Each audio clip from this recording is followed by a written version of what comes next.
Good evening, everyone. This is Tammy with Capital City REIA.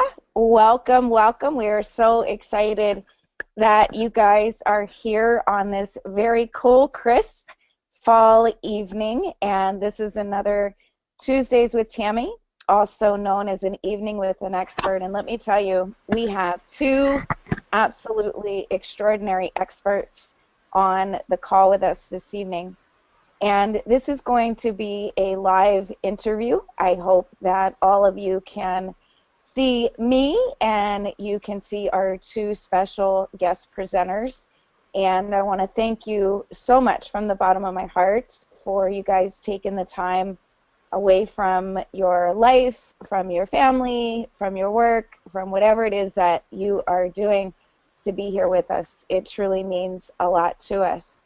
And we have a very, very special evening planned for this evening, and I would like to be able to introduce to you these two people that are with me, which is Mr. Jason Roberts. Jason, please say hey to everybody. Hey everybody, how are you? And also Miss Rachel Schneider. Rachel, if you could please say hey to everybody. Hey everyone, how are you? Awesome. What I also would like to share with everyone is that tonight is really, really extraordinary because Olga is live with us, making sure that all of this is going perfectly. So I'm here on the Eastern Shore of Maryland. Jason and Rachel are in Missouri, Kansas City. Where are you guys? St. Louis area. Yes. Yep. And Olga is in Russia, and it is 3 a.m. in the morning there, and she is live with us and talk about dedication. So not only are we states away, we are literally worlds away, and still bringing this incredible interview live to you guys. And Olga, I thank you so very much for making all of this happen, even while you are back home doing what it is that you are doing. We couldn't do any of this and what we do without you. And I know you're sitting there in the background, but I just want to take a moment and thank you because you make so much of this possible, and I so respect you and I so appreciate you. So Hey thank you guys, so much. I'm hiding here, but I'm hearing you all. Yay! And she's live from Russia. Awesome. So if everybody could just take a moment, I'd love to see who's with us tonight. And if you could just, tap into your chat box. I'm here. Hey, Tammy. Hey, Olga. Hey, Jason. Hey, Rachel. You should have a chat box, and you should be able to check in with us and let us know that you are here. So if you guys could take a moment and do that, we would really greatly appreciate it. And Olga, you're going to be monitoring all of the questions. Is that correct? Yes, ma'am. Okay. Awesome. That is fantastic. So without any further ado, I want to get this interview started. And so I met Jason earlier this year at a very, very special event in Northern Virginia. And Jason was presenting. And when Jason got up to present, he wasn't presenting on real estate. Jason was actually presenting on his life and his experiences and what it is that he had been through, what it is that he does, and who he was. And being very transparent, because that's who I am, I was so moved and I was so touched and I was so inspired by who this man was that was in front of the room, sharing so deeply and so passionately about his life. And Jason, I want to thank you for that afternoon, because you inspired me to realize that, in the midst of adversity, And in the midst of your world coming completely unraveled, you still found the silver lining and you were able to pull yourself out of that. And so it's a real honor for us here at Capital City REIA to be able to share this evening with you, because I truly look at you and Rachel both as real estate experts. And everyone knows at Capital City REIA that I take what we do very, very seriously. And I vet very heavily those that I choose to interview, those that I choose to be a part of our community.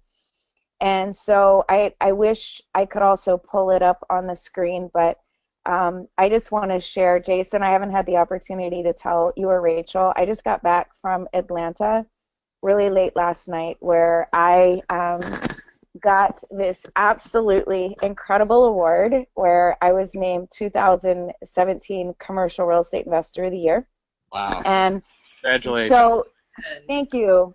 You know, what we do is very, very serious. And I have a huge commitment to Capital City REIA, to my life as a real estate investor, and to everyone that has joined us at Capital City REIA, whether it's at an event or whether it's on this webinar.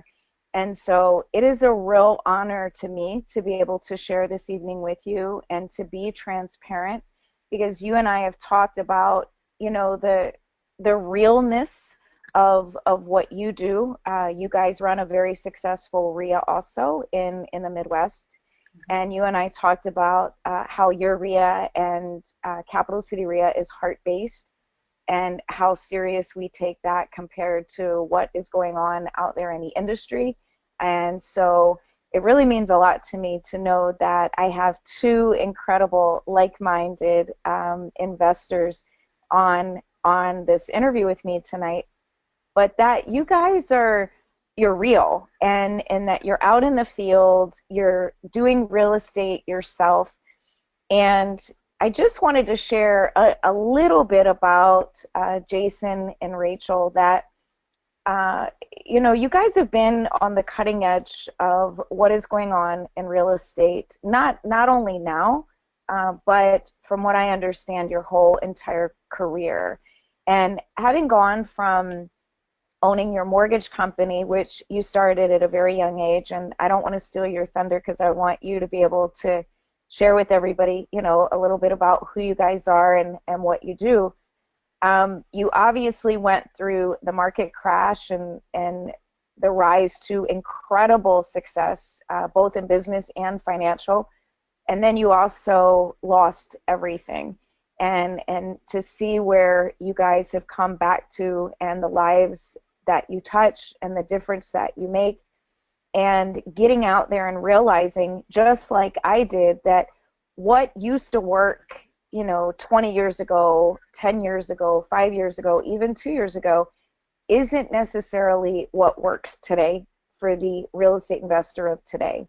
And what I love is that you guys got that, and that today, as REIA owners and as real estate investors, you guys are out there with your own students, with your own masterminds and inner circles, just spreading that word and sharing that cutting edge technology of what makes it work today, whether it's in DC, Maryland, Northern Virginia, whether it's in Kansas, whether it's in Texas, no matter where it is. So it is a true honor, and I'm so excited. So Jason and Rachel, if you guys wouldn't mind each sharing a little bit about yourselves so everybody knows who you are, a little bit about your background, and then a little bit about REI Blueprint and what it is that we're going to be talking about this evening.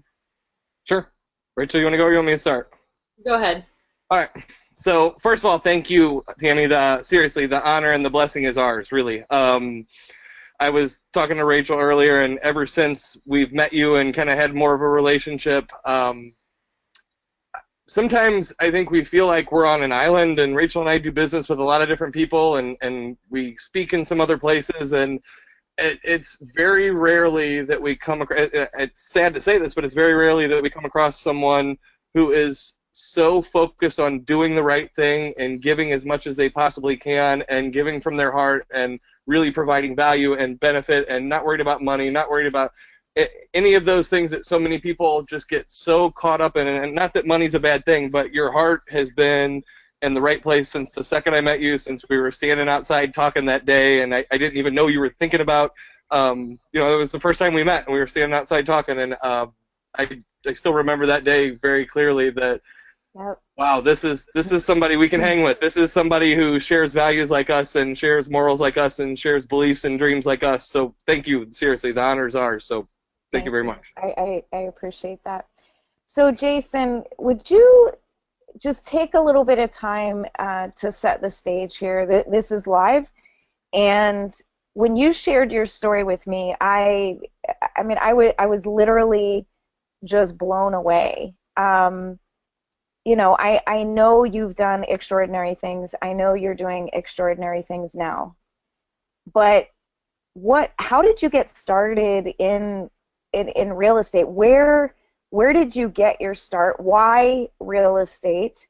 You know, what has happened? If you could take us through the last, let's say, 10 or 15 years in 5 to 10 minutes, I would greatly appreciate it, because obviously next week, on Wednesday, September the 25th, you and Rachel are going to be joining us live at Capital City REIA in Alexandria, Virginia. And it would be so nice for everybody that's with us tonight to just get a little bit of an idea and an understanding, Sure. you know, of who you are. Would you mind sharing that story that you shared with us? Not at all. Rachel's laughing because she knows that I can't explain anything in 5 minutes, but I'm gonna do my best to consolidate that and make it as quick as I can. Yeah, so I wish I had this like super cool story about how I came across real estate investing and that it was this lifetime dream of mine and all that. But in the reality of how it happened, Rachel and I both at a young age got a job at this collection agency that was, you know, a larger collection agency, and our job pretty much all day long was to call people who owed $6,000 to Discover Card and ask them to pay, you know, and it's not a very fun job. It's a lot of cuss words, it's a lot of yelling and screaming, it's a lot of getting hung up on 200 or 300 times a day for, you know, 40 hours a week. Good part about that job at 18 was that it paid more money than what I would have earned getting a 4-year college degree, like all my friends and everyone that was, you know, I was enrolled full-time in college at the time, so I was taking a full-time college workload and working full-time, and I don't know, my 18-year-old mind said, I'm making twice as much money as what my buddies are going to make when they graduate with their 4-year degree, so maybe I should just stay over here and do this. And what I thought was a good idea at the time really kind of turned into, I don't know, it became an environment where, and this is, you know, we can get into this another time, but this is where having a vision and really knowing what you want your life to look like and designing it on purpose from the very beginning will help you to avoid big mistakes like this. But I stayed for money and not for quality of life and happiness and other things. But I was working at that collection agency because it paid well, but the environment was terrible. And I remember that negative energy of just having, you know, 8 hours worth of negative phone conversations all day long every single day was really starting to affect who I was as a person. And I remember stopping at this gas station after work, and I won't get into the story, but I kind of start screaming at the lady who's working at the gas station because she was trying to charge me too much for my gas. And I remember getting back out of my car and thinking, what the hell's going on? I mean, this isn't who I am. You know, this is really affecting me at my core on a much deeper level than what I realized. And there was a guy who worked with me at the collection agency that quit, and he got into real estate. He got a job as a loan officer, and this wasn't a real charismatic guy. He was an introvert. He was super quiet. You would never have pictured him in a sales job. But my boss at the time said, Jason, you're never going to believe this. That Kevin Boston guy, he made $130,000 his first year doing mortgages, and I kind of sloughed it off and didn't really think anything of it. And then October of that next year, my boss came to me again. He's like, Jason, you're not going to believe this. Kevin's made $280,000 so far this year doing home loans, his second year in the business, and it's only October. And so we went to lunch, and, you know, I saw that pay stub with my own eyes, and that was kind of my first really thought of being an entrepreneur at 19 or 20 years old. And so I remember clear as day, I called down to the state of Missouri and I asked them, what does it take to open a mortgage company in this state? And at the time, I mean, there were some requirements, definitely not like it was now. I mean, I think you needed 50 grand in cash and some other things that weren't real hard to do.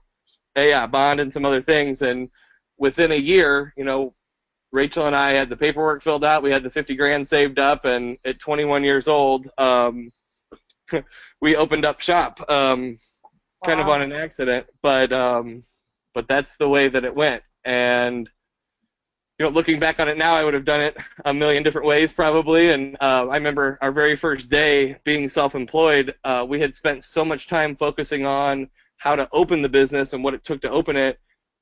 We knew nothing about how to run it. We didn't know how to do a loan. We didn't know anything about the business that we started. So I don't know how much further you want me to go with that, but that's kind of really where real estate started for us, was almost on accident, almost on a promise that surely it would be more fun to help somebody buy their first house than it would be to call people and beat them over the head all day about a bill that they can't afford to pay.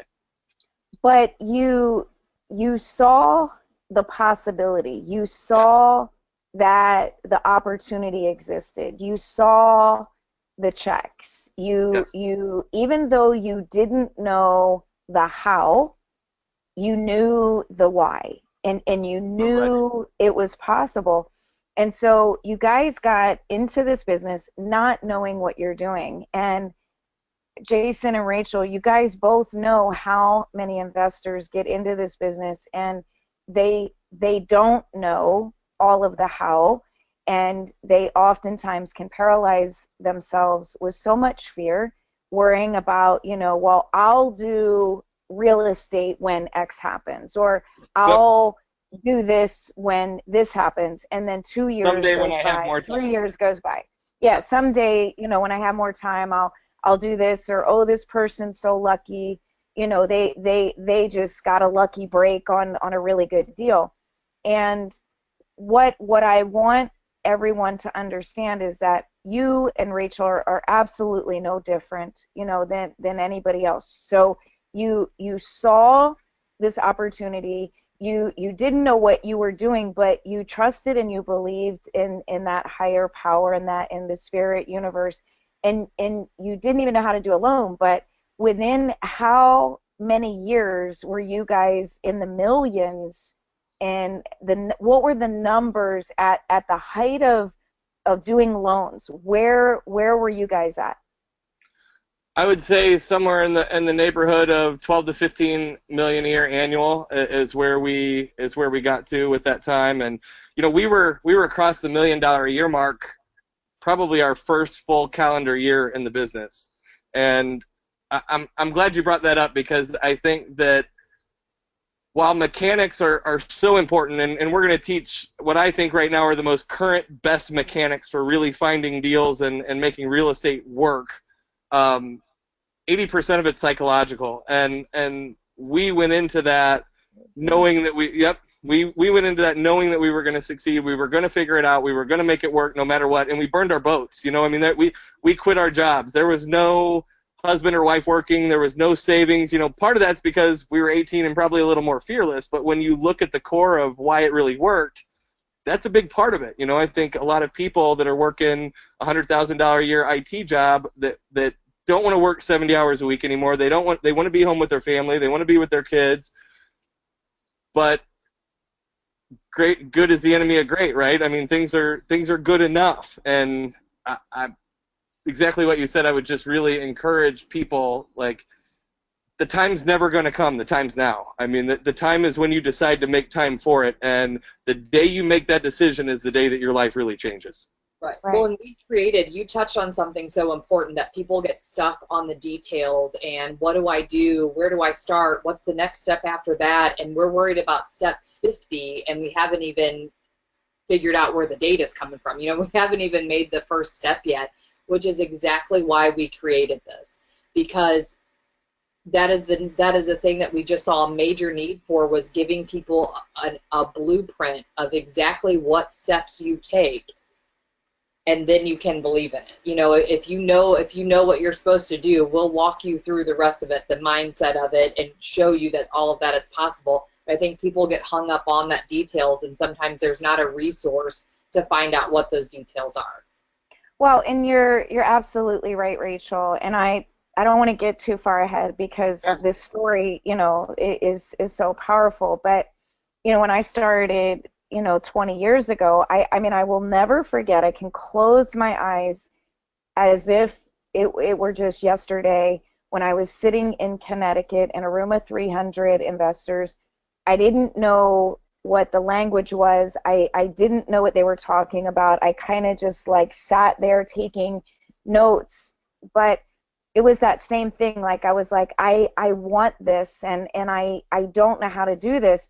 And we were told basically just go get a deal and you flip, you know, and you cash a check and then you go get another deal. I didn't know how to find the deals. I didn't know what to do with the deal when we got the deal. You know, people say, well, how do you do it? Like I just did it, and I jumped and I figured out all of the stuff, you know, along the way, which is exactly what you guys both did with this mortgage company. And I find that in this business of real estate investing, those that really succeed and do well versus those that struggle, not that they don't do well, but those that struggle, right, with that, well, I've got to do this before I can do this, is that they allow themselves to get in the way of just believing in themselves and having the faith in themselves to just jump, you know. And when you're surrounded by an amazing REIA, when you're surrounded by amazing coaches, I didn't have a blueprint. I didn't have the tools and the resources, you know, like what we're going to talk about tonight, that you guys have taken the time, you know, with other investors and said, wait a minute, what are you doing that is so different?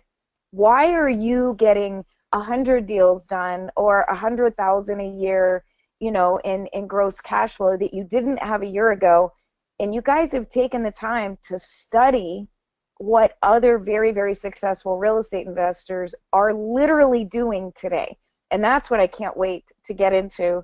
And I don't want it to get too far ahead of ourselves, but this story really, really sets the stage of who you guys are and what you went through. So you built this amazing mortgage company. You're doing, you know, incredible volume.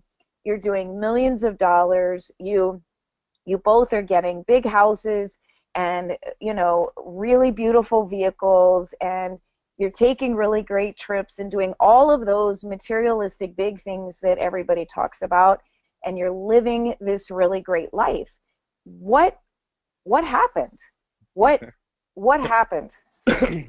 2007 happened. The whole mortgage market meltdown happened. And, you know, at that point in time, Rachel and I had the best and smartest and most expensive attorneys on staff. We had the best, smartest, most expensive CPA firms that staffed personnel in our physical office. We had the best advisors, or what we thought was that. And, you know, everybody said, you know, debt's good and financing things are good, and you need expenses and you need credit and you need, you know, all of these things. And, you know, at any point in time, you know, Rachel or I could have written a check and paid our houses off. We could have written a check and paid our cars off. We could have structured things differently. And when 2007 came, I remember clear as day coming to office. You know, it was a Friday morning, and I was probably there about 6 in the morning. I'm sure Rachel was there too. We were always, you know, super early. And I remember going through my email and seeing, you know, it was 9 emails that were from Fannie and Freddie, and Fannie Mae and Freddie Mac, and each one of them said, "Do not fund, do not fund, do not fund, do not fund." And it was all 9 purchase loans that we had closing that Friday, all had a do not fund issue on them. And if any of you experienced this or lived through it or felt it, you remember, I mean, that there wasn't a warning, there wasn't a heads up, there wasn't it started to turn and then it went down. It was instant. I mean, it happened overnight. And all of a sudden there were no more loans to do. We couldn't fund loans. And I remember, calling those people and saying, I'm sorry, I don't really know what's going on, but yeah, I realized that you sold your house yesterday, and I realized that your wife and your 3 kids are in a moving truck sitting in front of the title company right now, but we don't have the money for your house, and you can't go back to your old house because you sold it yesterday. Times 9 people that day. And then I realized that we had 8 more on Monday and 7 more on Tuesday and 10 more on Wednesday and 11 more on Thursday, because when you're in that business, your closings are scheduled 30, 60 days out, and you have closings every single day. And so all of those people weren't getting the money, and we didn't know what was happening. We didn't know if the faucet was going to turn back on next week. We didn't know if it was dead no one knew. We just knew that it was bad. And with that, then we realized, well, if we can't fund any of these loans, then there is no revenue. And we quickly got into a position where we were losing 30 grand, 40 grand, 50 grand, 60 grand a month, month after month after month, because when you're running an operation of that size, you have a good degree of fixed expenses. You have salaries, you have payrolls, you have a processing department, you have an underwriting department, you have a marketing department, you've got $250,000 worth of printers and scanners. You have all of these things that still have to be paid for, whether there's money coming in or not. And it doesn't matter how much money you have in savings. We weren't living beyond our means. We were living well within our means. But it doesn't matter how much money you have set aside. If your expenses go out of whack and you're losing more than you're bringing in, you will eventually run out of money. And we lost that kind of money for about 2.5 years until there was no more left to lose. And then I'm making a decision.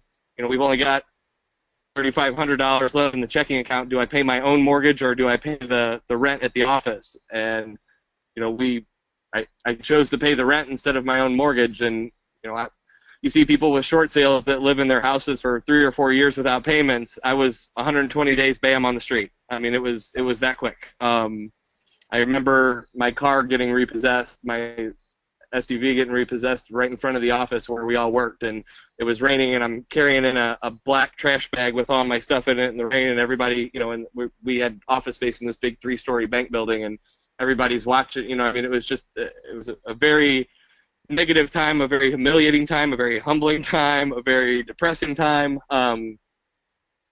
It was a tough space for sure. Thank you for sharing again. And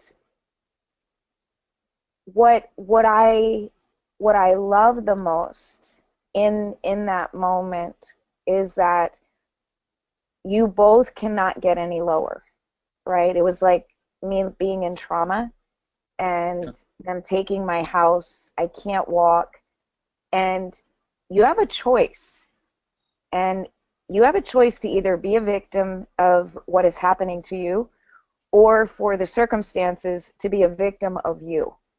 And clearly, you both chose for what happened to be a victim of you. And so, for anybody that is on the call with us this evening that has hit a low point, or that doesn't believe that real estate, is possible. We talked about the mindset, and I know so many people say, well, yeah, but, it just, tell me how to find the deals, and tell me where to get the money, and tell me how to go get a great contractor, and tell me how to multiply it.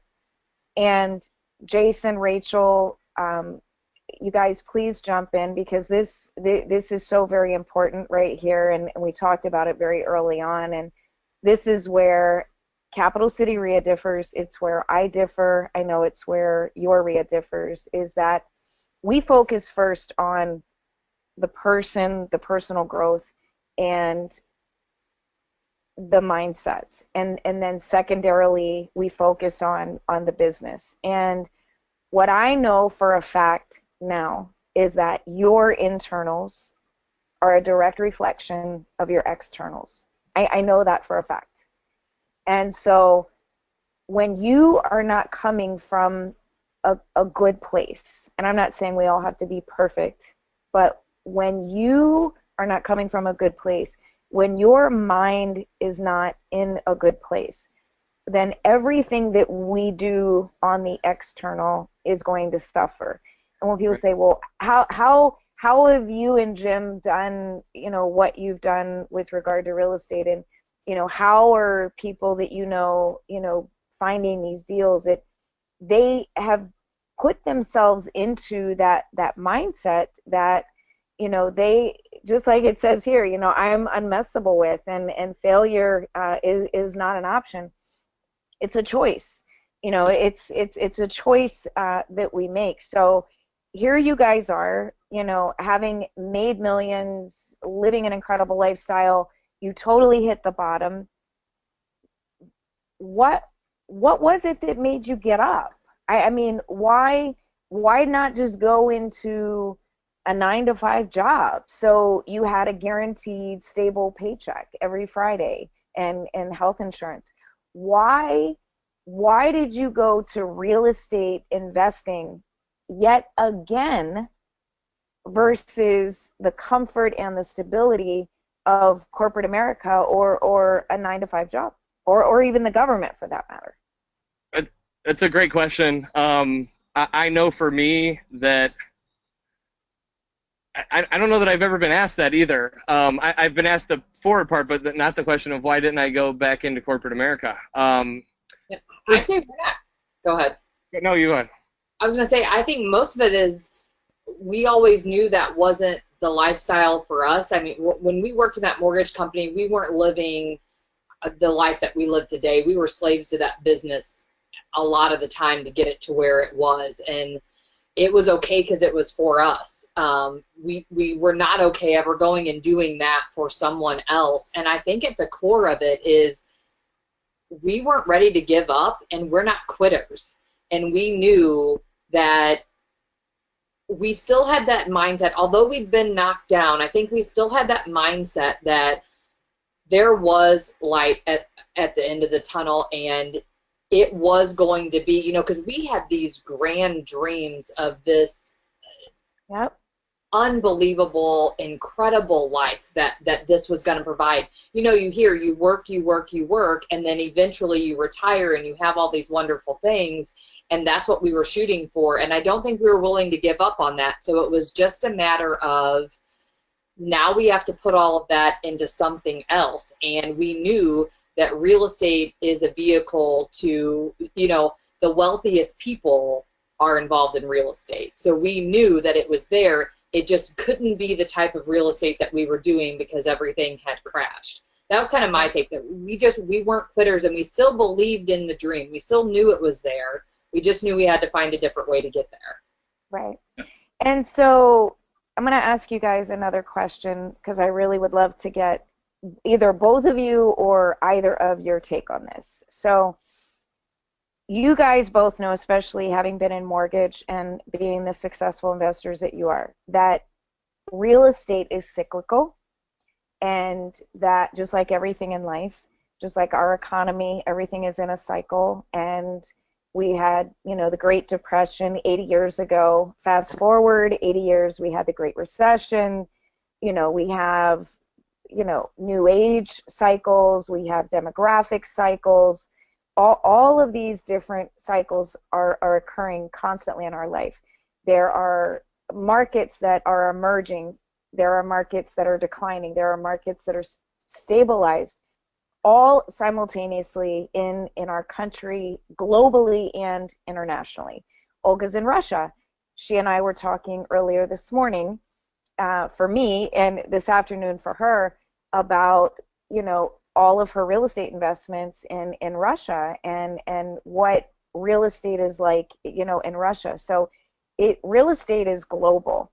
So when you look at real estate and you look at the crash, real estate is, I feel, and always will be, the only vehicle to create true passive income, true financial freedom that is sustainable, repeatable.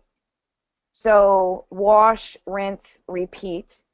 It is the only vehicle that we create in a brick and mortar building or asset where people always need to live. And so when you look back in history at all of the very, very wealthy people, not all of them, but most of them, their wealth has been created through real estate. Even if you look at, very famous sports individuals, at some point it appears from what I've read and studied, most, if not all of them, invest in real estate because they know it is sustainable. But real estate, being cyclical, has markets. And so there is a time to wholesale.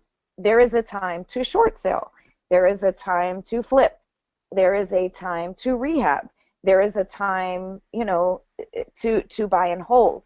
And a lot of the big gurus out there will focus on one strategy, right? How to wholesale, or how to flip, or how to do a short sale. And I teach and coach and share over and over again that as an investor, I feel if as an investor, you can look at the deal, no matter what the opportunity is, and say, okay, what market are we in? What is the best strategy? What are the best tools and the best resources that I need to exit out of this? What is the current market? And I wanted to get your take and your feel, because we were talking about a lot of the students that you guys are personally working with, and the success that they're having is extraordinary.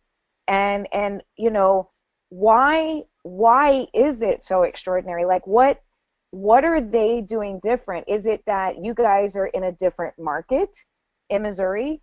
Are you in a different cycle? Or so what is your take on markets and cycles, and as it relates to real estate investing? And that's question one. And then question two is, how are you seeing a difference in what it is that you guys are doing? And is it really any different than what anybody else is doing out there? I don't know if that's too complex, but do you understand what I'm saying? I think I do. And if I get off track, just put me back on. I think the first part of your question is what really are they doing that's working? Why? And this is something that I've tried to figure out for a long time is, why can we go speak to a room of 150 people and 10 of them go out and make $1 million the next year and change their whole entire life, and the other 80, 90, 100, whatever people, nothing changes, nothing does, nothing, they don't take any action with it.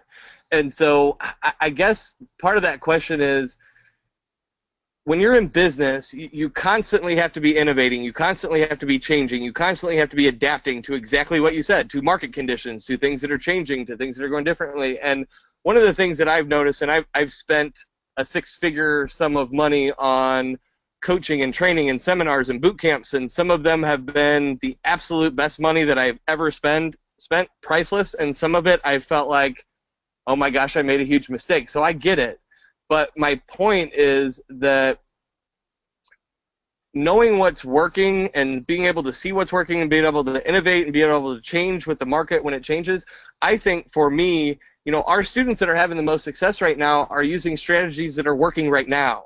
They're not using a 5-year-old letter or a 5-year-old script or a 5-year-old buy houses off the MLS. In 2010, 2011, you could make $1 million a year buying houses off the MLS. You're going to starve to death if that's your marketing strategy now. It's not going to work. It's not going to work to any measurable degree. Let's put it that way. I mean, can you still find a house or two a year off the MLS? Probably, but you're not going to run a business off of it. And so, I think part of the cool part about being connected to the investors that we are, the people that Rachel and I work with one-on-one are anywhere from California to Baltimore. I mean, they're all over the country, and so we get to see what's working on a first-hand basis, not hearsay, not somebody from the front of the room, but I see the HUDs. I see, when my buddy in California who's in our coaching group says, I just tried this new marketing strategy and I'm getting a 70% response rate. And we're like, what? you got to tell us, you got to share.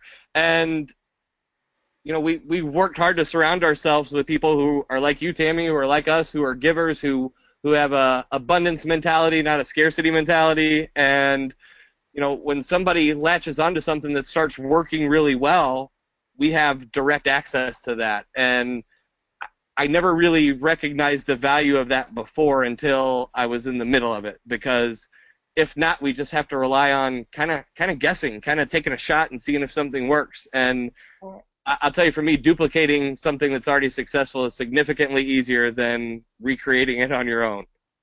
But we call them the secret strategies, but you both know as well as I do, nothing is a secret. And the strategies today, right?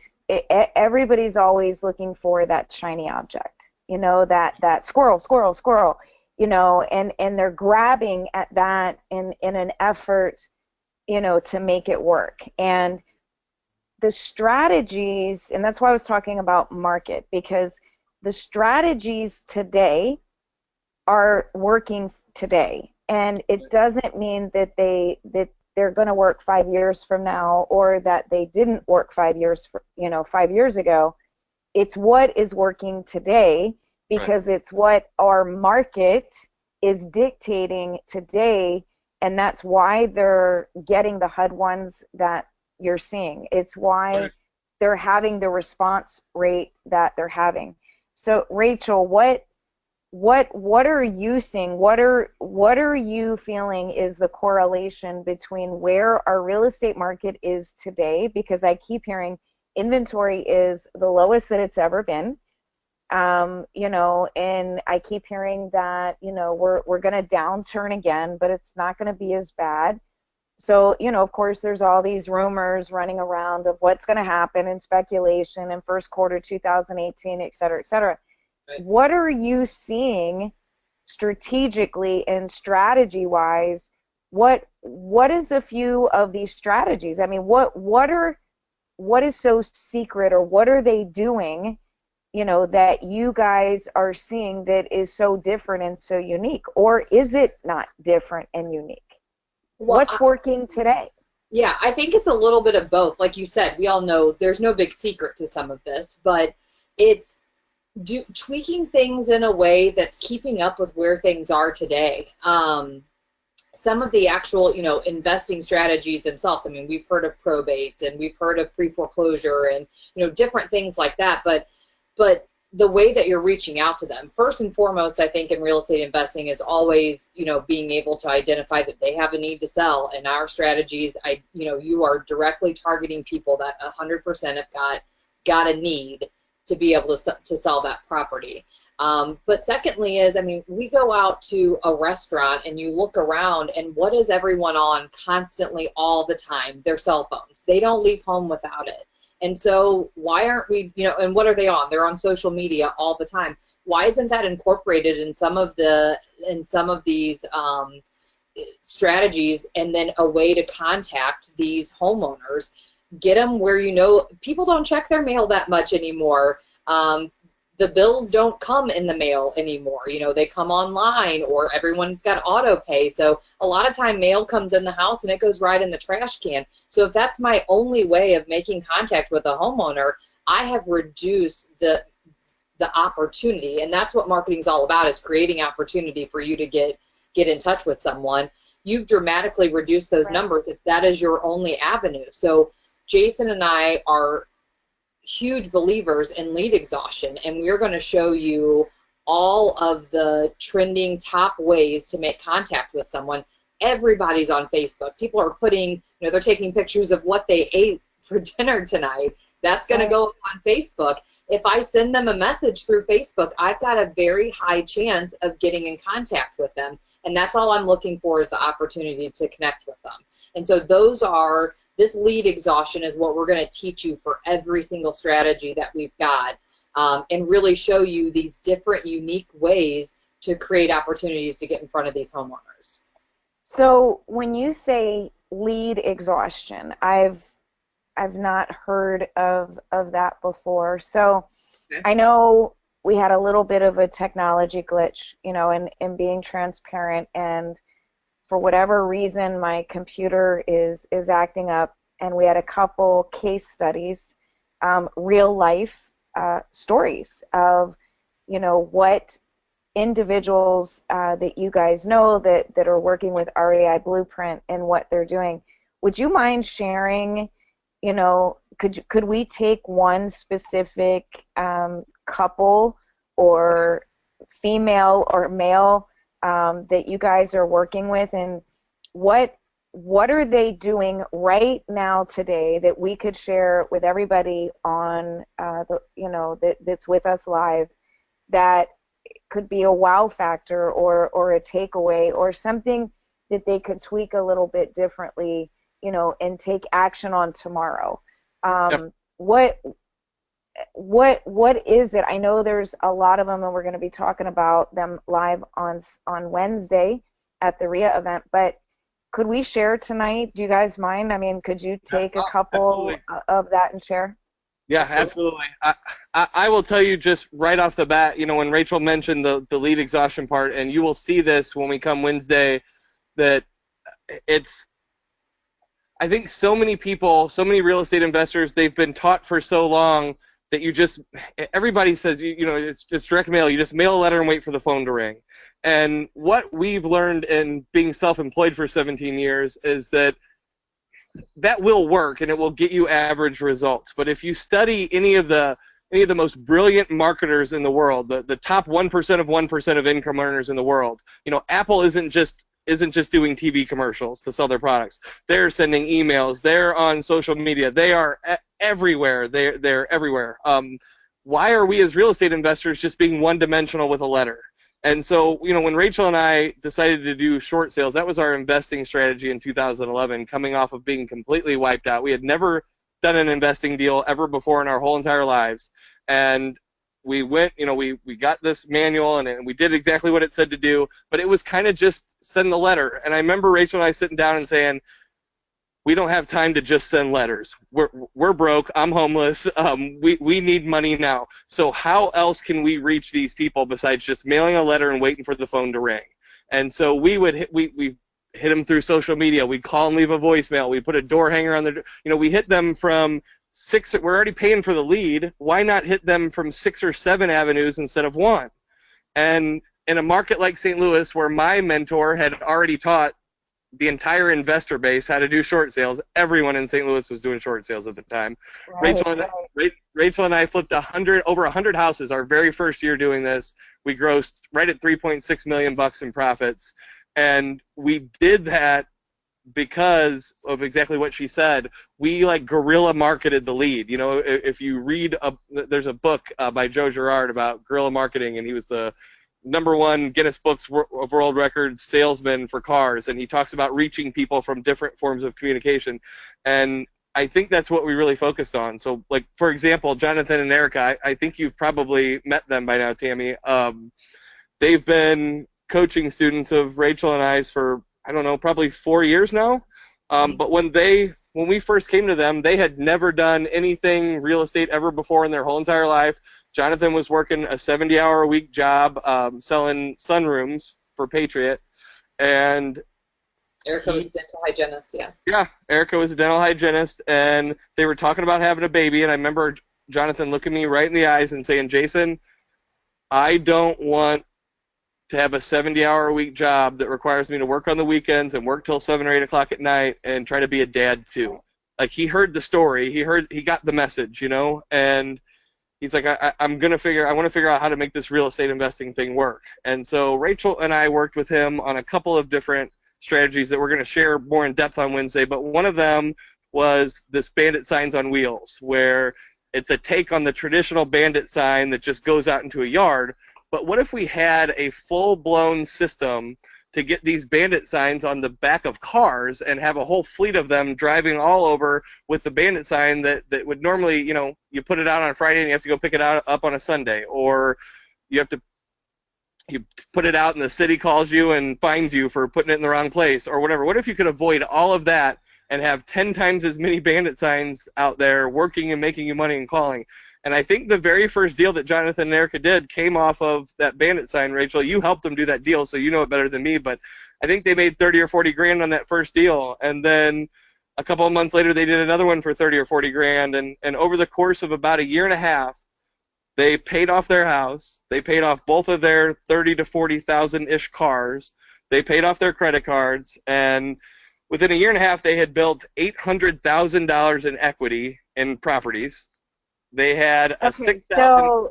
so hold on. I just want to get my head around this. So bandit sign on wheels, because again, a bandit sign is a bandit sign is a bandit sign. Right. And we all know about the bandit sign police, and we all know that everybody uses, you know, the white bandit sign or the yellow bandit sign with black letters. And so if you do what everybody else does, then you're going to get the results that everybody else gets. So if you're willing to tweak or just think outside of the box and do something just a little bit different, which, you know, I'm notorious because I'm a contrarian. I love doing everything differently and defying all odds. So you take a bandit sign and you're still taking the actual physical bandit sign and you're literally putting it on a vehicle, or give me like I'm visual, so give me the details. What do you mean the bandit signs on wheels? It would be a vinyl decal, but it would say exactly what your bandit sign would say, but a vinyl decal on the back window of the vehicle. So it's pretty much taking that sign, creating that vinyl decal, and sticking it right on the back of the car. So handwritten, black Sharpie, still looks the same. We buy houses, or so what was their message? Did they have this crazy message? They literally had "We buy houses." Yep. And was it white? Was it yellow? Was it black letters? Give me the specifics. Theirs was white, and it's just like a white vinyl. So I have an example of it in our slide. They're a picture of one of their actual cars, and you know, if you guys find them on Facebook, you can see what they do, because they're always putting it out there for people to see.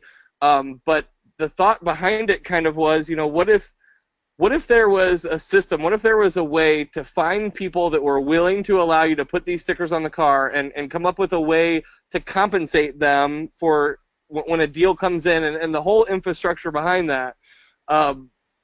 It's actually brilliant, and I don't know why no one has ever taught this. I don't know why no one knows about this. The strategy in and of itself came from one of our students named Ruben in Phoenix, Arizona. He's the one that figured it out, and right now he has a fleet of 300 cars in Phoenix that are driving around with his vinyl sticker in the back window, and the phone just rings off the hook all day long, every day.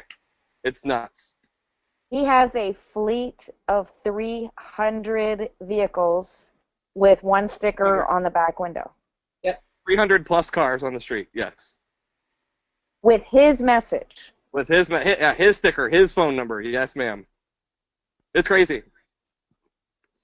And so these are all, so we're going to talk more about this on Wednesday, of the specifics of exactly how they do that, or how he's doing that. Yeah. But I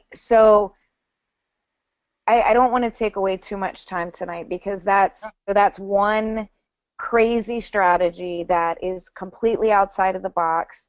And again, most people would say, are you kidding me? I'm not putting a sticker on my car, you know? And so when we say, well, how hungry are you? How bad do you want this?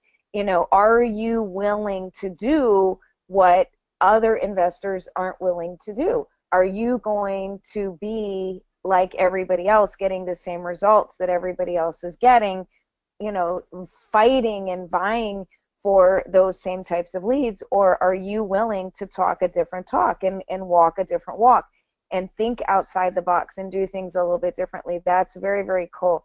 What is another really cool strategy that you guys are seeing that you could share at least tonight? I will tell you about another strategy that kind of happened. This is what makes me so excited about being connected with the people that we're connected with, is because this crazy goofball stuff that somebody tries works, and it works like beyond measure. And if you're just not plugged into that, then you don't even know that it exists. Like you had, I mean, Right. you're in your market, you're doing your own thing, and you don't know about this guy in Phoenix with 300 cars that's selling 20 houses a month. You know, I mean, it's just I don't know. I just get really excited about it. So Doug is another guy who Rachel and I have worked with for years, that is in a market in the middle of nowhere, Iowa. I mean, literally middle of nowhere, Iowa. And he's got a big farming business. His family were farmers. They you know, he has a really good income earning farming business. But with that farming business, it throws off 500 grand to $1 million a year in income or money that sits and does nothing when it's off season. So he's got all this capital, and he can't really work, and there's not really anything to do for many months. And so he wanted to do real estate investing, and he was kind of messing around but didn't really know what he was doing. And you know, when Rachel and I sit down with somebody for the first time, we would really never ever advise them to try 3 or 4 different marketing strategies at the same time, because it's just a lot. If you're going to market to probates and to short sales and to non-occupant homeowners, I mean, it's a lot to manage, especially for a rookie. So we sit down with Doug, and the problem that we're having is, you know, we're going to have him set up this probate campaign, and he's pulling the data, and I mean, it's like 2.5-hour drive to the nearest populated city. So there's like 1 probate case every 2 months, you know, 1.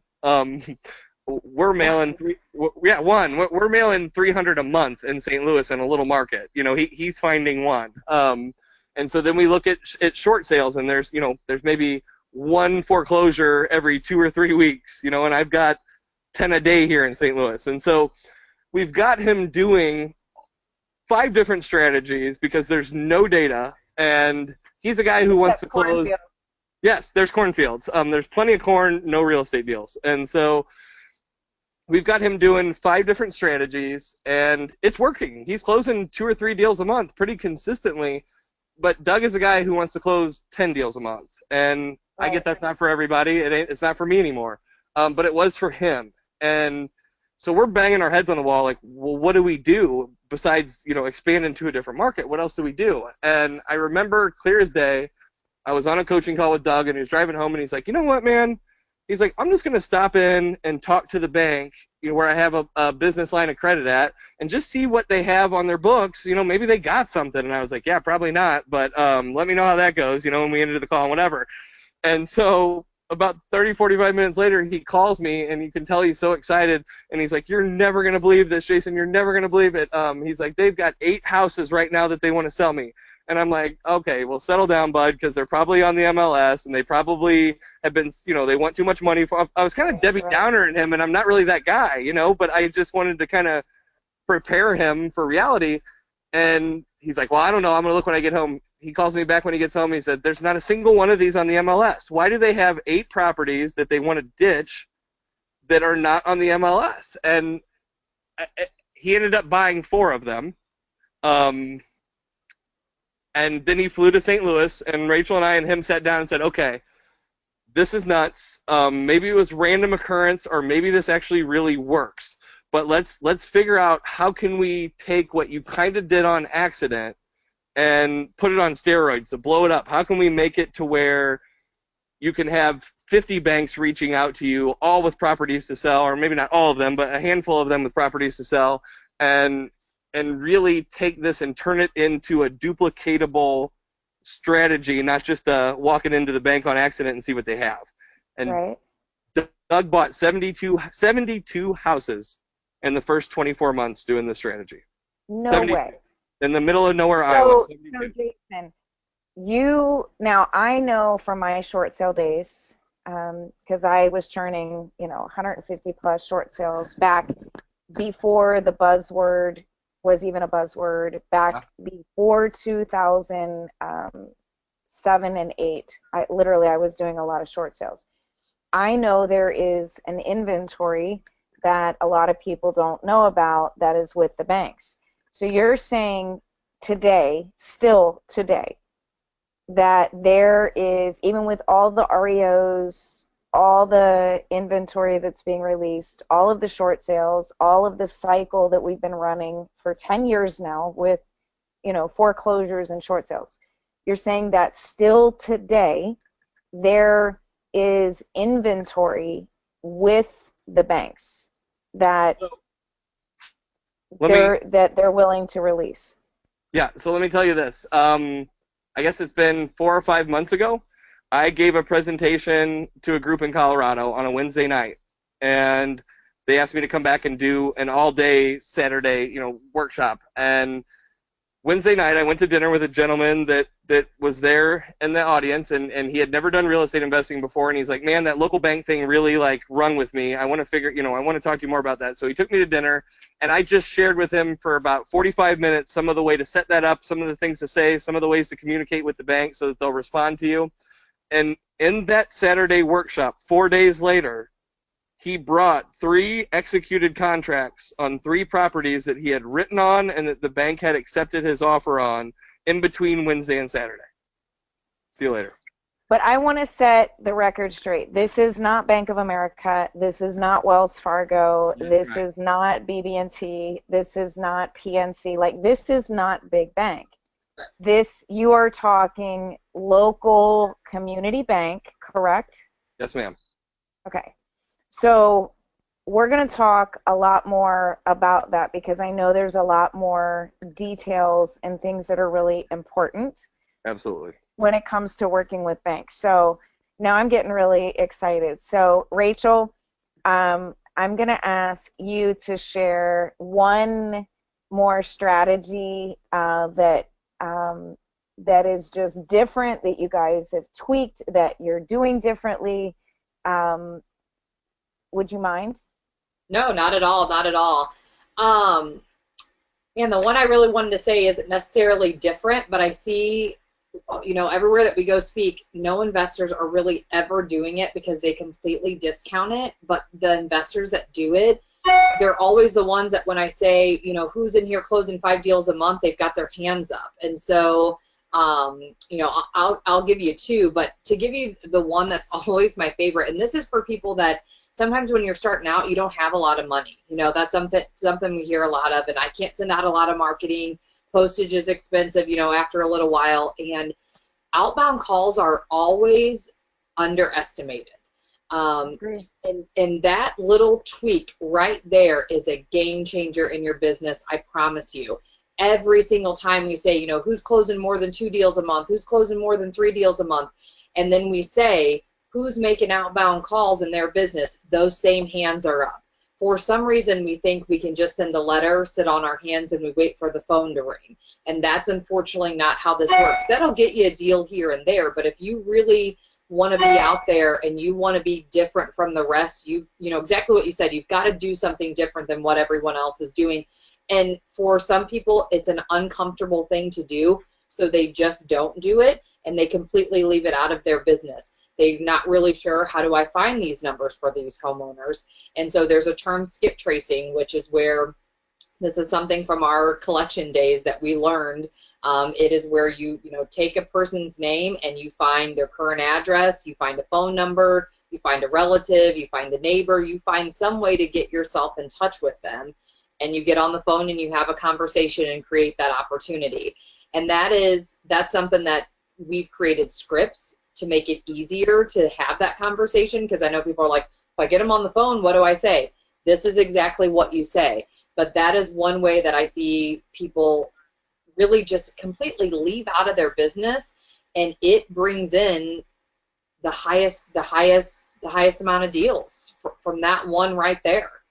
So you're saying that an outbound call. So if I'm an investor and I have obviously a list, and I'm sending direct marketing pieces, I'm putting a bandit sign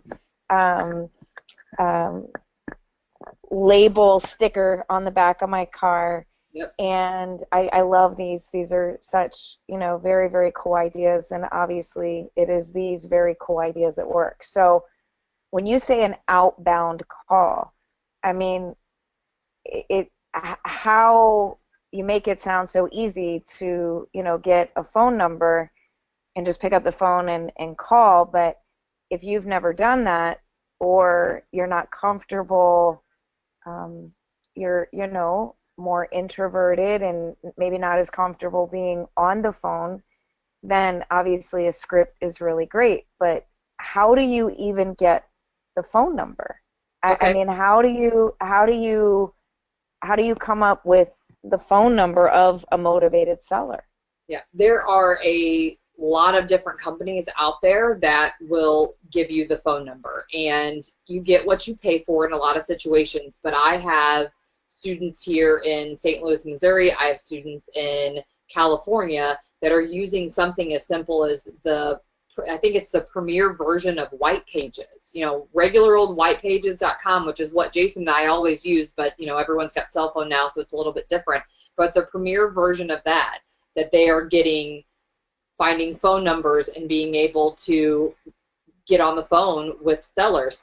There are some higher end ones. TLO is one of them. T as in Tom, L as in Lion, O as in Oscar. That is a service where you go in, you put the person's name, and we have their name, or you can even put in their address. And so we're always going to have one or the other for our lead.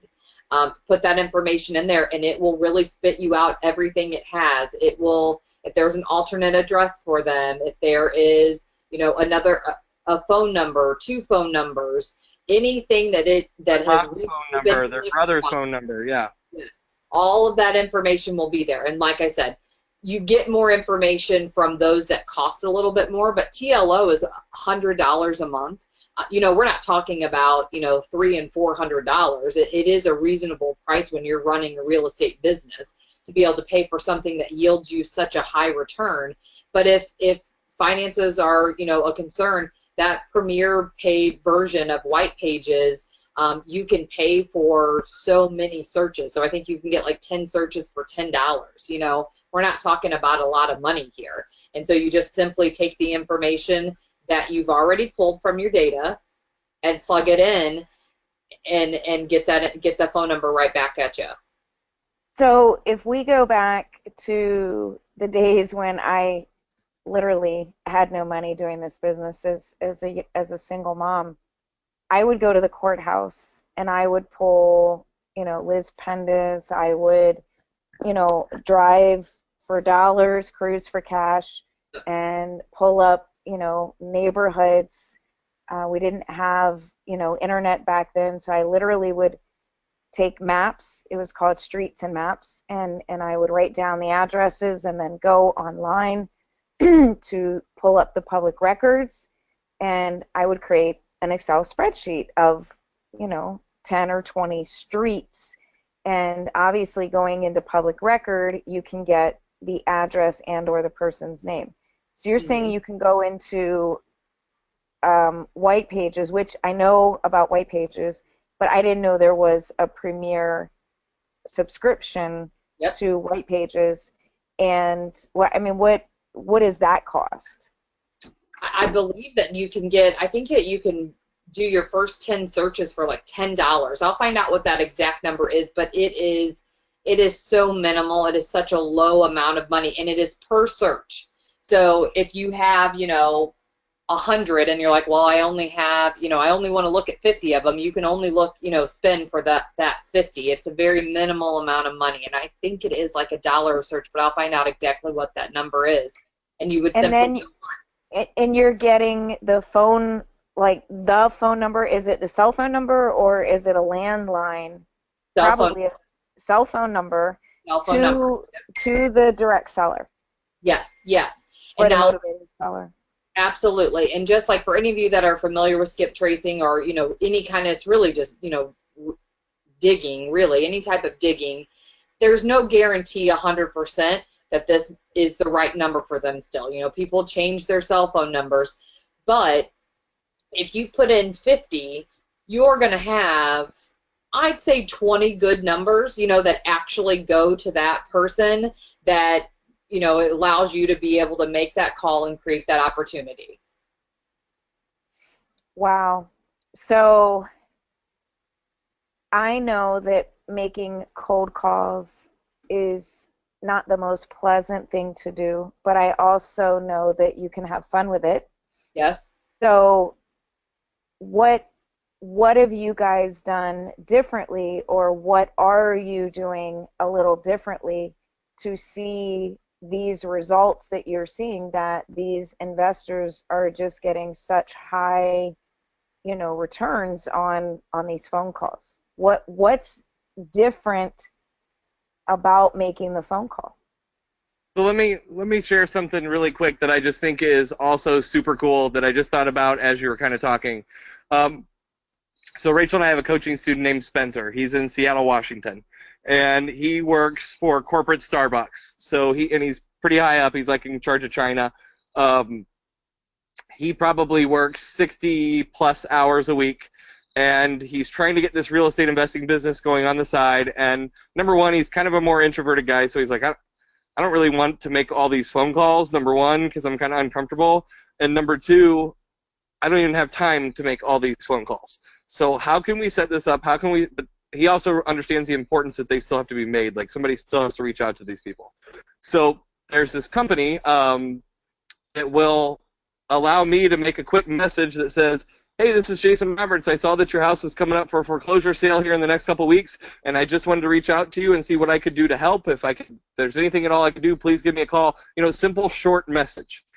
He's got a VA in the Philippines that is pulling his data for him, skip tracing the phone numbers, putting the phone numbers into this software program. He records that message one time, and then that message gets blasted out I love it. Maybe 50 phone numbers a week, and it just leaves a voicemail on their voicemail. So while he's at work at Starbucks, 50 voicemails a week are going out for him, and so all he has to do is answer the 5 or 6 inbound calls that come back in off of that. He doesn't have to make the 50 outbound calls. It's so freaking cool, and he's crushing it right now. I mean, I mark my words, he will be out of Starbucks within the next probably 6 to 12 months. Okay, so let's break this down, Jason, because that is so freaking cool. So Yeah, you can take, these are all cool, you guys, and again, they're just we all know about, well, I can't say we all know. For those that have been doing real estate for quite some time, we know all about all of these different types of touches. I call them touches, right? When we reach out and touch a seller. And so we know that a VA is a virtual assistant.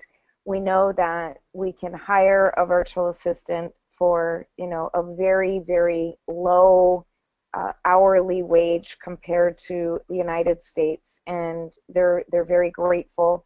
I know that we have a VA that does some work for us, and she has been with Olga for I think 5 or 6 years, and she also is in the Philippines. She absolutely loves the work that she does and is very grateful for what she gets paid, and it's like crazy ridiculous. So this VA, so he's in corporate America, Starbucks. He's introverted, and he's literally having a VA. He's giving the VA the list that he acquired. The VA is scrubbing the list to first make sure that it's a good list. The VA is then importing or getting the data and the phone numbers that are accurate, right, Jason? That's right. And the VA is doing all of this. He's not doing any of this. Not doing any of it, right.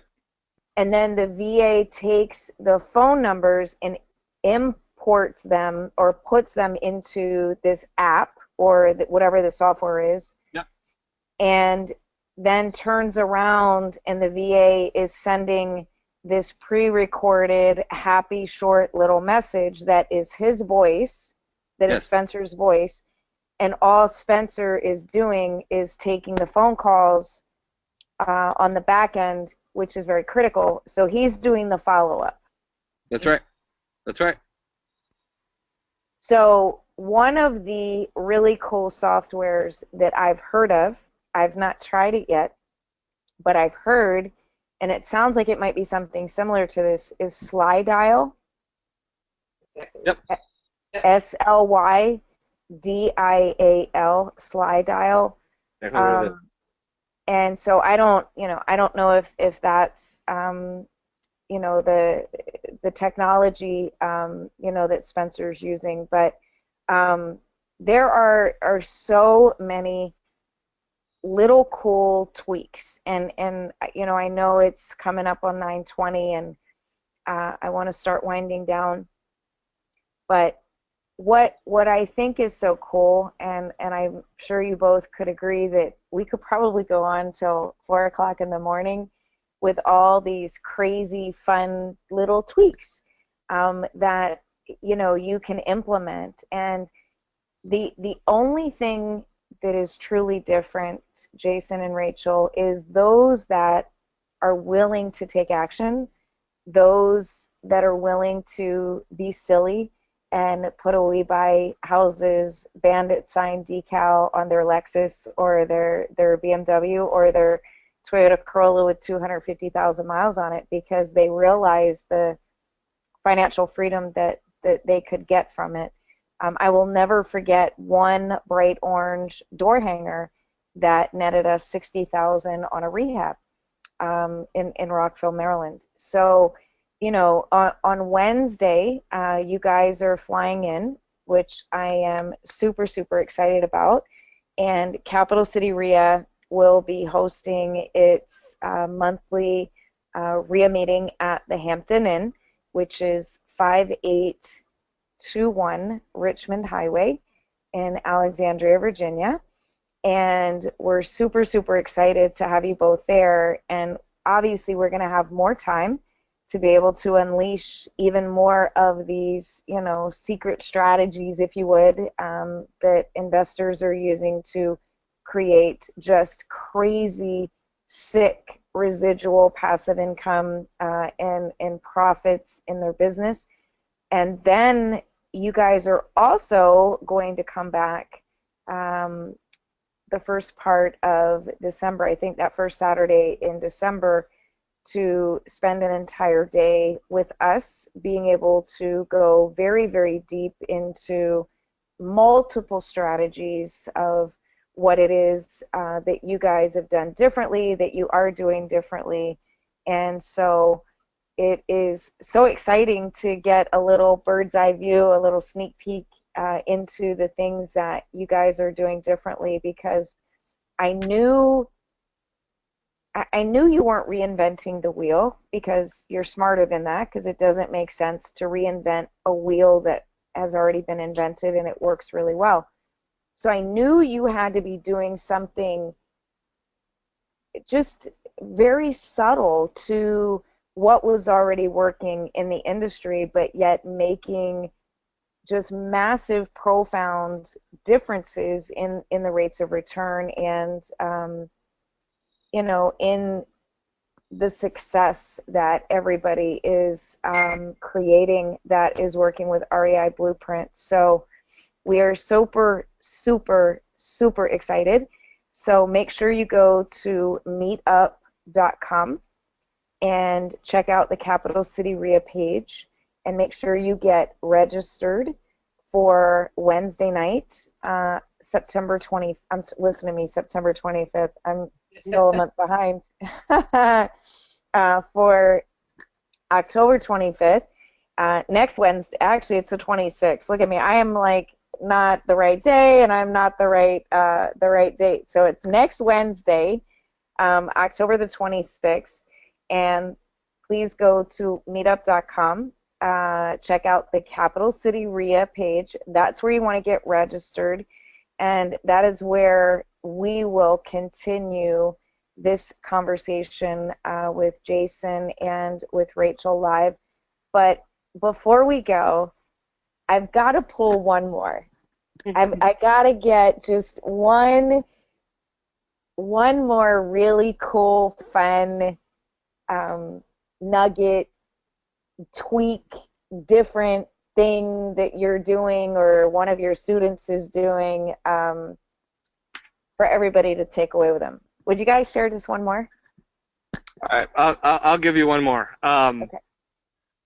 So my buddy David out in California came up with this stupid sticker that is, and we'll get into more of it. It's because I don't want anybody to freak out. But it's a sticker that looks like a FedEx sticker, like as in, hey, we stopped by to drop off a package and you weren't here kind of sticker, right?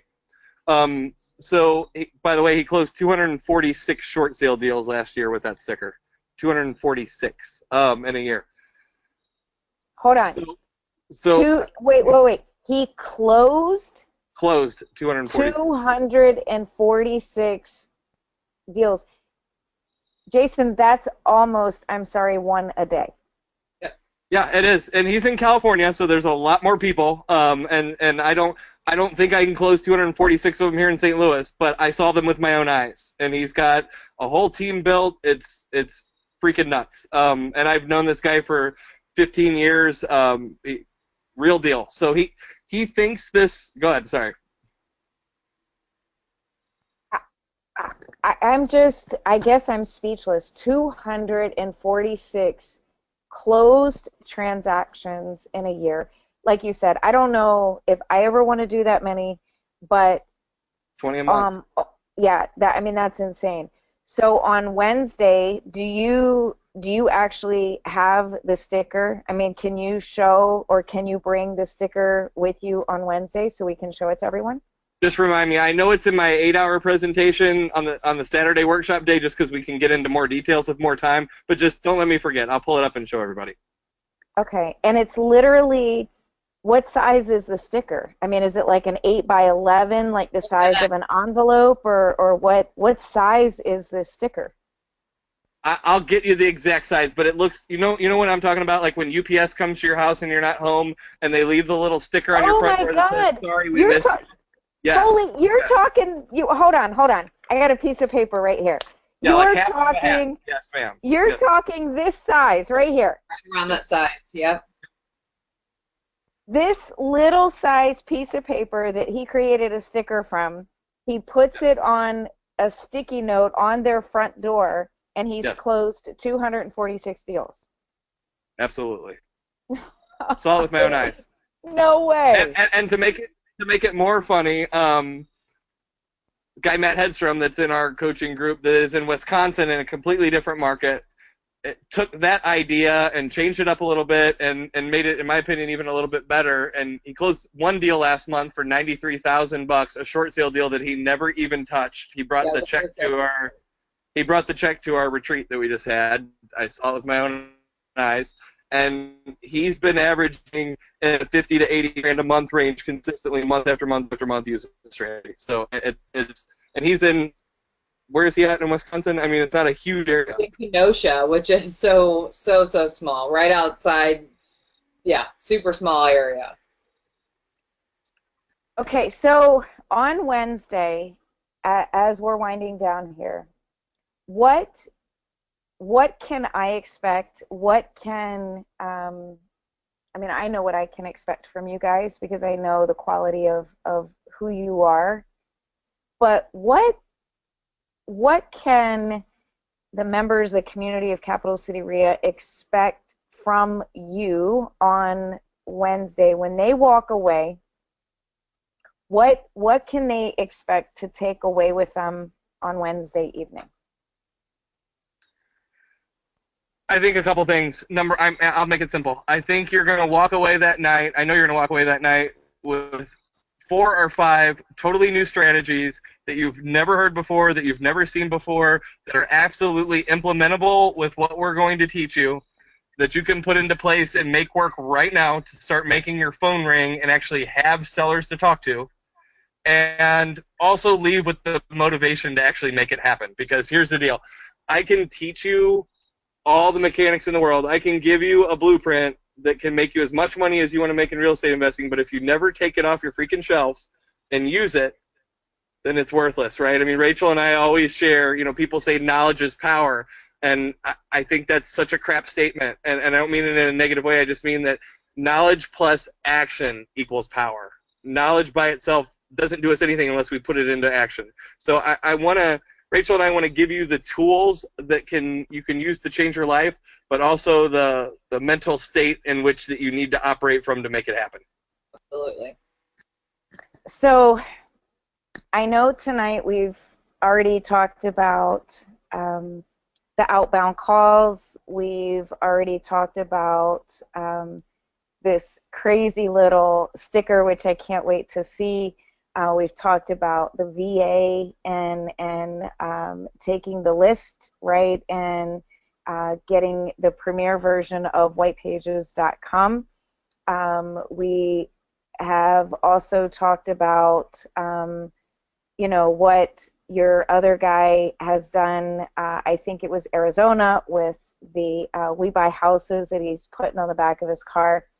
So I am really looking forward to a lot more strategies, like you said, Jason, that are implementable like right now, right? And even though we can say that they're implementable, you are absolutely right. I mean, if you don't take action, even if it's something that you feel may not work, or you think it's silly, or you think it's stupid, or you say, this isn't going to work in my market, be willing, be daring, be courageous, be bold, be willing to step out and do something a little bit different. Be willing to show up on Wednesday evening with a notebook, and be open-minded, to take down some different strategies to employ in your business that are just a little bit different, that create just a little bit of a shift, because that little tiny bit of a shift could be the shift that makes you thousands, 20,000s, 100,000s, up into the millions in real estate, that could be doing 246 closings. Do I want to do 246 closings? No, but that doesn't mean that it's not possible, right? There are people that are achieving that. And so I love how fun you guys are. I love how just twisted and different and out of the box, and you're willing to push the envelope. You're willing to take that chance. You're willing to do something that is not the status quo, that what everybody else is doing, and you guys are taking that to a whole nother level. So just a reminder, I totally goofed up on the dates, and I apologize. Olga just reminded me she has sent the link and the email to everyone that has stayed with us on the call this evening. Thank you so much. And thank you, Olga. I know it is 4:30 in the morning now in Russia, and you have been so kind to stay here with us and to push that email out to everybody. So everybody that is on the call with us, you should be getting the link with the correct date. It is next Wednesday, which is the 25th. Today is the 17th, so tomorrow's the 18th, which means the 25th. So next Wednesday, the 25th of October, Capital City REIA main event at the Hampton Inn in Alexandria, which is right off of Route 1, 5821 Richmond Highway. And we also have our night owl networking immediately after that at Joe Theismann's, which is a lot of fun. Jason and Rachel, can't wait to have you guys join us at Joe Theismann's for some fun night owl networking. Like, that's when the party really gets started, after the REIA event. But thank you guys for being willing to allow me to throw any question, every question wide out there, wide open. We didn't script this, and I didn't want to script it on purpose, because I wanted to just be real and transparent. And I thank you guys for being so authentic, being willing to share, some of the really cool, fun things that you guys are doing. And I can't wait till Wednesday to hear about all of the even more funner, cooler things that you guys are doing, and then to have you with us, for the full day on Saturday, which is just going to be a lot of information, and I'm sure strategy overload, and I just thank you guys, and I don't know if there's anything that either of you would like to share in closing before we sign off for this evening, but I really am grateful. I appreciate you both, and is there any final words that you guys would like to share? Yeah, I'd like to say thanks for having us on here. This was so cool to get to do this. We're looking forward to seeing you guys all next Wednesday, and we'll definitely have some fun Wednesday and on Saturday as well. Definitely looking forward to that. Awesome. Jason? I just want to say, sorry, I'm losing my voice. I just want to say thank you, too. I'm super excited to come out. I'm super excited for the trip. Rachel and I try to have fun and share as much as we possibly can. This isn't about, I hate to say, being a real estate guy, that this isn't about real estate to me, but it's not. It's about a quality of life. It's about taking advantage of things in life that you've wanted for a long time, and deciding that you're going to take it now, and not 5 years from now, not 10 years from now, but you're going to change your life next Wednesday, and that's going to be a first step towards making things different and having a different way of life. We're going to use real estate as a vehicle to be able to plan a 3-month family vacation like Matt and Dee Popolik just did in our group last month, where they took 3 full months of the summer and went on vacation for the first time ever in their lives. Where we can start living life now instead of building a business that allows us to live life that way now, so that we're not having to wait until some indefinite date in the future. It's like saying, I'll have a kid when I'm ready. Nobody does that. You have a kid that comes, and you deal with it and you make it work. This can be the same way. So, well, I know you guys have lots of fun strategies. Get them all ready, because I want to hear them all. And I know everybody there is going to want to hear them all. So get all the strategies ready. Get your notebooks ready. Get your pens ready. Come with an open mind for some really fun, out-of-the-box, total contrarian strategies that work in real estate, where investors are out there making it happen. And thank you guys for joining us on Tuesdays with Tammy and Evening with an Expert.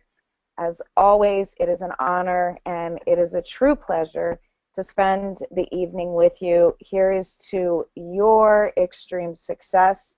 And until next Wednesday, may all of your dreams come true. And Jason and Rachel, thank you so, so much. Safe travels out to DC and Northern Virginia next week. And if there's anything that our team can do to support you between now and then, please don't hesitate. Mwah. Good night, everybody. We'll see you soon. All right. Thanks, Bye-bye. guys. Have a wonderful week.